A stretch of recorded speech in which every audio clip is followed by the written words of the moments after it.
265. Let's get to Malignant from 2021. It is directed by James Wan, co-written as well by him. Stars Annabelle Wallis, Maddie Hassan, George Young, Nicole Brianna White. And the synopsis is: Madison is paralyzed by shocking visions of grisly murders, and her torment worsens as she discovers that these waking dreams are in fact terrifying realities. I had been meaning to get around to this one for a while. Overall, I like James Wan a lot. He has some misfires like Aquaman 2, Furious 7 isn't that good. I think in general he should just stick to horror. The first two Conjuring films are fantastic. The first Saw. And he very much is an auteur. I can usually recognize if it's a James Wan movie fairly early on. When it first started, even though at this point I'll say I enjoyed the movie a fair bit, the first act, no matter what, is pretty underwhelming.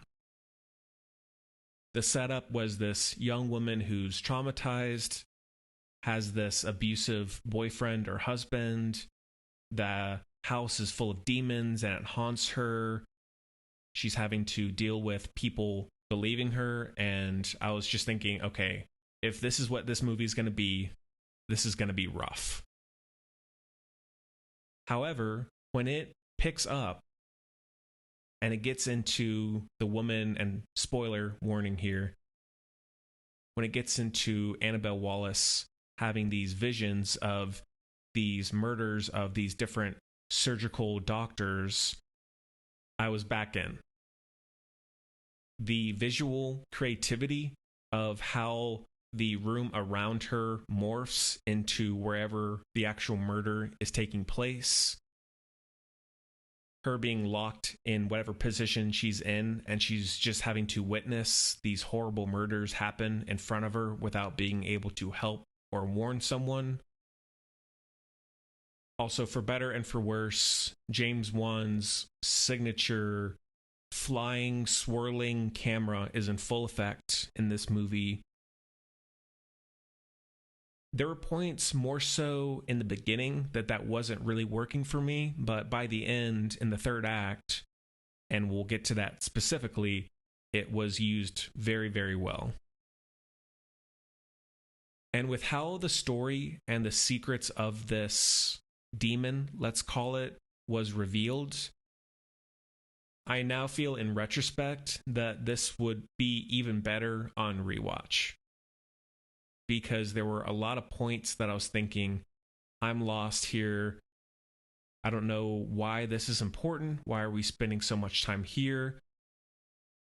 And that, you could say, is a fault of the direction too. But going back from the beginning and catching all those little notes that they call back to later, I think would help. I did find stretches of this to drag. The writing, I don't really mind if there's goofy dialogue, because everything in this is goofy.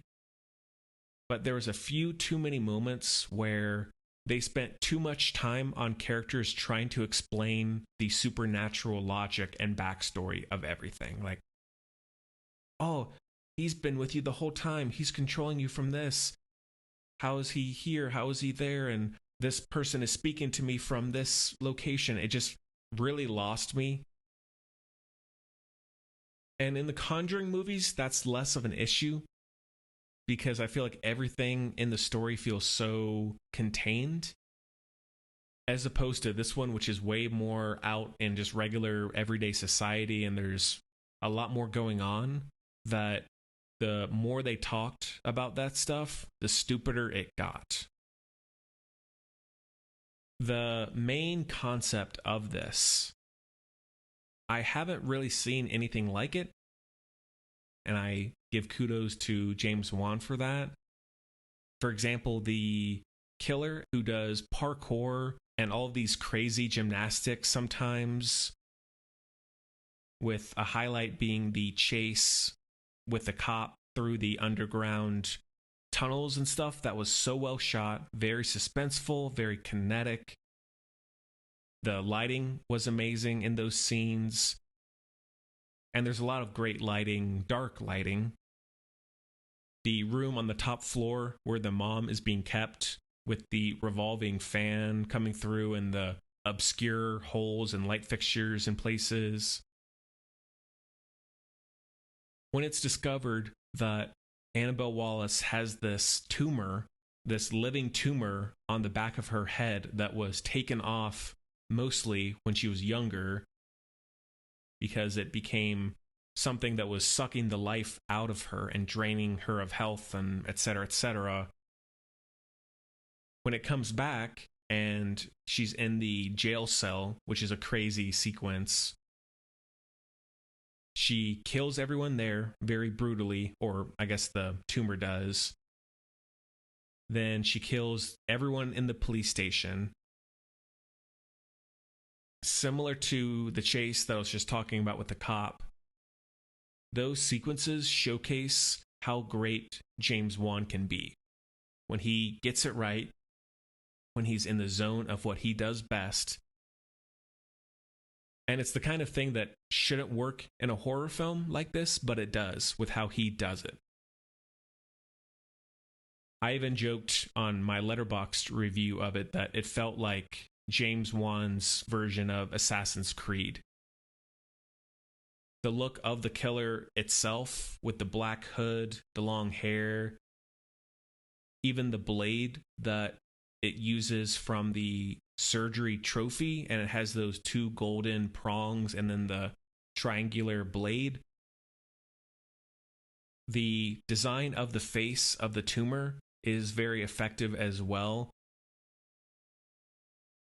One random design element that felt so out of place was when she's in the jail cell and there's this woman who looks like she's right out of a 70s disco. She's in this bright leopard gold color outfit. She has this big afro, these crazy earrings. It doesn't look at all like the time period that she's in. And I know that she could have just come from a bar or something, but that, compared to everybody else that you see in the entire movie, I was like, why is this character dressed like that?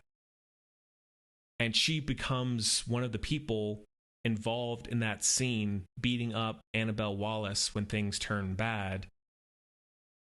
And she has no relevance at all, but she's such a point of visual focus. When it gets into the backstory of how this tumor came to be and this rape victim and the mother, it felt kind of messy in those connections. I was losing track of who's related to who. Maybe that'll be better on rewatch, I don't know, but did not love that on first viewing. The visual at the end, when Annabelle Wallis, in one way or the other, traps the tumor and we see it stuck behind a jail cell, I thought that was a creative way to represent that. It does set itself up for a sequel. I wouldn't be surprised if we get that one day. The killings towards the beginning are quite gruesome, with the guy in the bathtub, the one on the bed. It is also way too long.